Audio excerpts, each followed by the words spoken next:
If you want to know how you can turn on the iCloud backup on your iPhone 16, 16 Pro, Pro Max, and the Plus, so in this video I will show you how you can do that.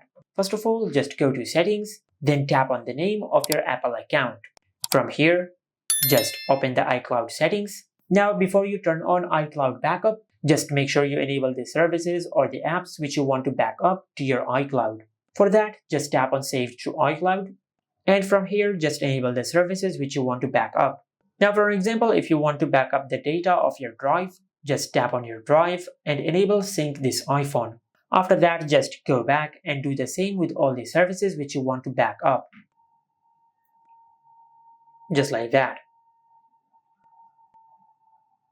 Now, after you have enabled the services which you want to back up, then just go back and under the iCloud settings, just tap on iCloud backup. And from here, just make sure you enable backup this iPhone. As you can see, if I turn it off, it will look something like this. Just enable this toggle to enable iCloud backup.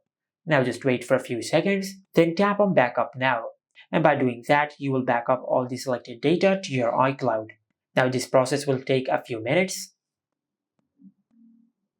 And as you can see, we have successfully backed up our selected data to our iCloud. And this is how you can turn on iCloud backup on the iPhone 16, 16 Pro, Pro Max, and the Plus. Make sure to like, comment, and subscribe. Thank you for watching.